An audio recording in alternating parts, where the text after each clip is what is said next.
Welcome back.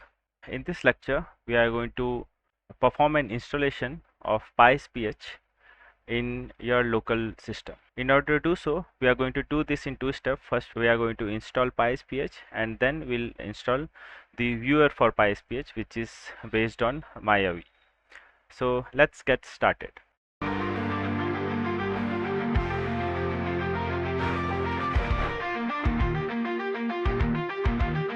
In order to copy this repository, you can either download this or you can just use git clone. Whatever is convenient to you, you can use that. You should prefer git clone because if there are some future updates that you can easily pull. In order to do so, you type git clone and then this particular path that you have copied from here, then press enter, and this will download PySPH in your local directory. Here, if you look at requirements, you will find all these requirements that need to be fulfilled. Here, Cyarray and Compyle is also provided by this same research group. So you can either download it automatically or you can also build this locally. So I always prefer this to build this locally. I am also going to clone Cyarray and compile.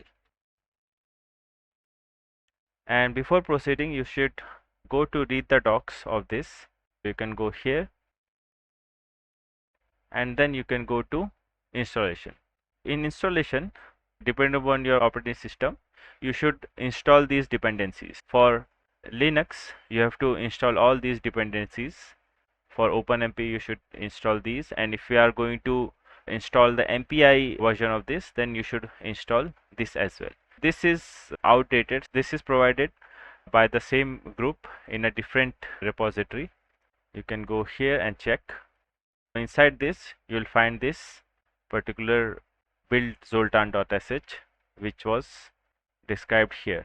There is some little bit of gap between the updation of the documentation and what was done here by separating everything which was there in PySPH to different libraries which are independently can help you to improve your solvers or improve your code. I'll then go back to the read the docs, and again, since I'm doing it here, this I'm going to skip.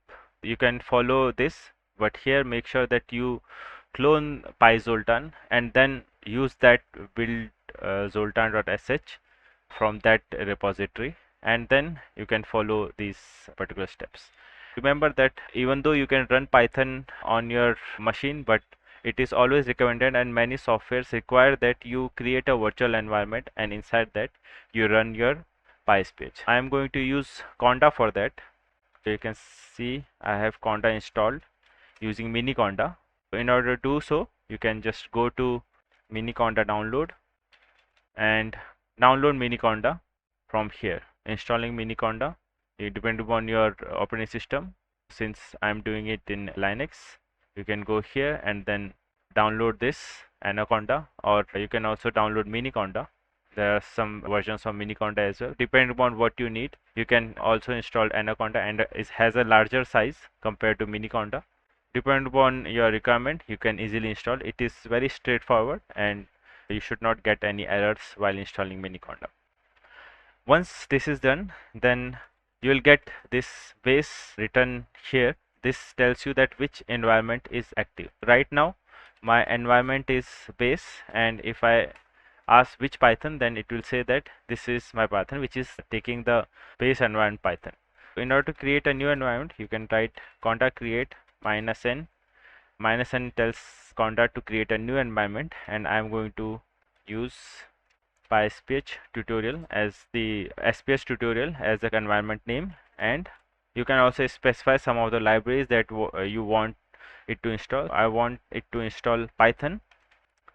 Let me just do it for 3.12 because the PySPH was updated for 3.12, that I know for sure. We'll use this version. And now once you have done this, then in order to activate the environment, you can write conda activate SPH tut. Now once this is done, you can go to these folders one by one and install all these. In order to install Cyarray, you can go here and then type pip install -r requirements.txt, and then you can say python setter.py install. You can see my G++ version is 13. You can also make sure that you are using the same version to match the installation process. After this, I'll go to compile, and here also you can, in Cyarray you can also do a PyTest. Let me install PyTest to test the installation. PyTest is already installed. There was some problem in the test, so Cyarray not found. I think it is not able to run the tests using PyTest, so we'll skip that and we'll install compile. Then type pip install from the requirements, install everything. For me it's taking less time because I have already installed PySPH once and it is taking everything from the cached libraries. Then I'll install this again, python setup.py install. Again this is also installed, and then the final thing is I'm going to go to PySPH and then again run pip install -r requirement.txt. There was some deprecation remark, and then you can also install one more file which is requirement tests. It is the requirements for all the tests that it will run.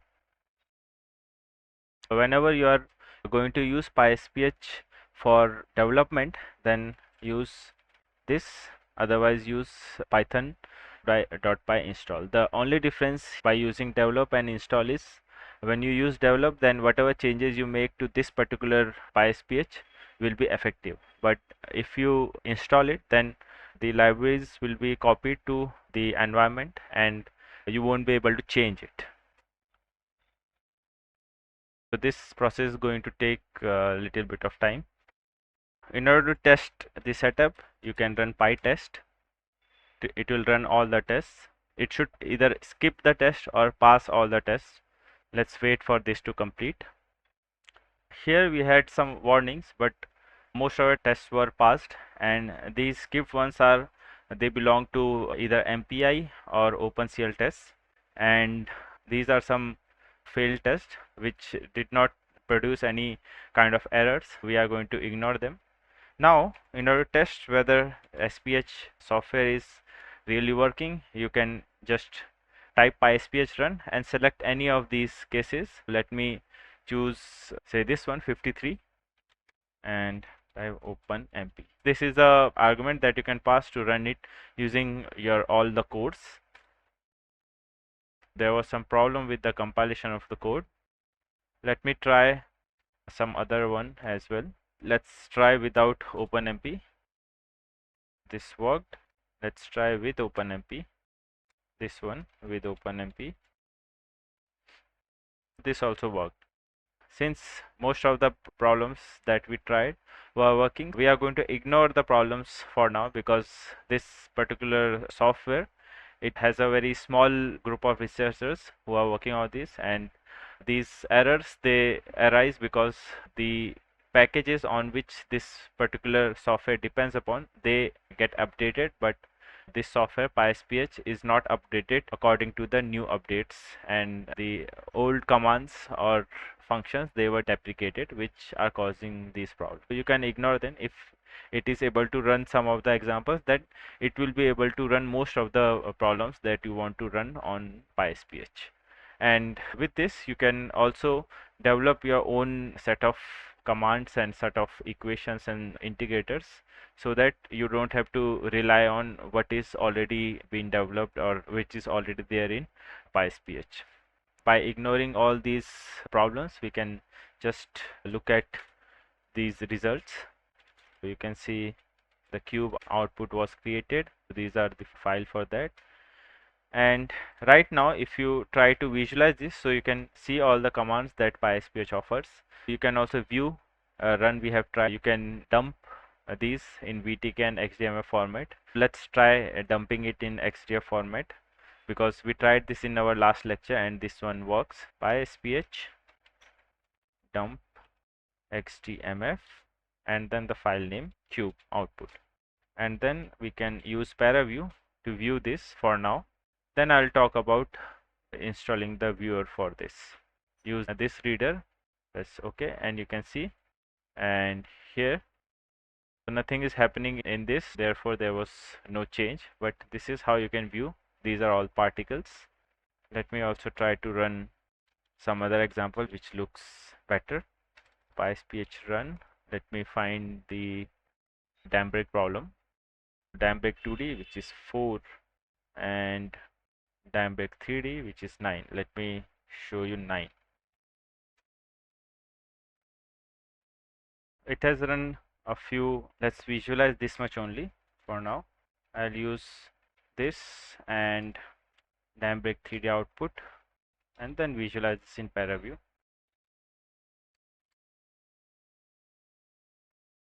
There was some problems, it crashed. Let me again try opening this, but I'll just open one of the files, just the fluid. This is the fluid part only. Let's try running this much only. It's in this direction, that means Y. Again from the start, this is how it is behaving. There were some problems while loading the walls and the obstacle. It is causing some problem. We are going to ignore that problem, because now I am going to talk about how we can install the viewer for PySPH. First of all, you have to install VTK. Let's see what are the versions of VTK that are available. Let me open VTK for Python. Let me search for this and find the corresponding versions. The version that is available right now is 9.5. Let me try VTK 9 instead of 9.5. I'll try pip install VTK equal to 9. We have to use equal to here. Let's see what are the versions that are available. 9.3 is available. Let's try this, because I know that the latest version does not work.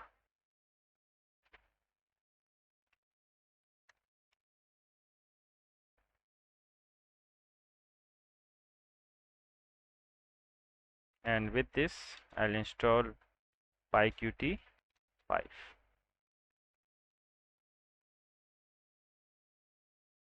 And finally install Mayavi.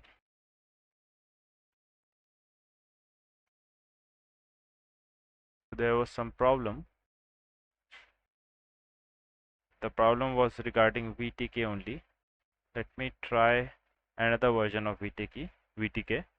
Pip uninstall VTK. Let me try VTK pip install VTK 9.3.1, which was working for me earlier. Now let's install Mayavi again.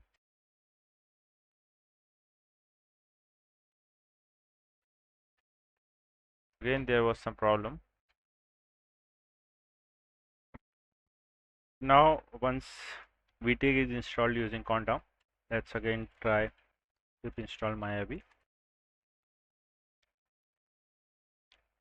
Let's try Conda install Mayavi.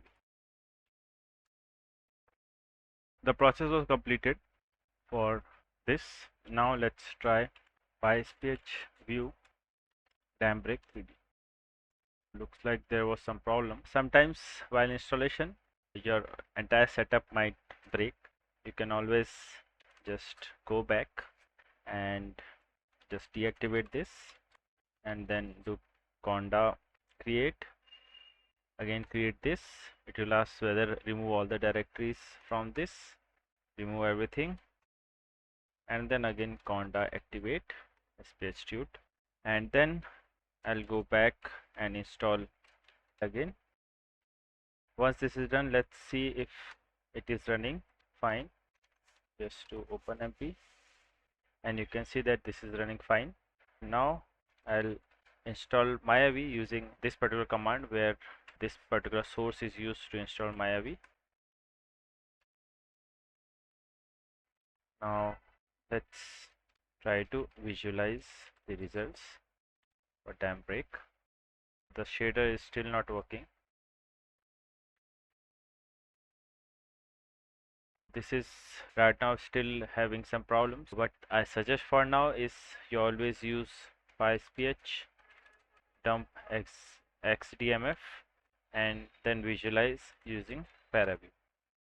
This will be fixed soon, so keep an eye on the repository and updates. But right now the installation is not working. So you go to dam break and then fluid and open using this, and then you can see that when you run this, it works fine. With this, we are going to stop. If you like the content of our lectures, then please like, share and subscribe. Thank you.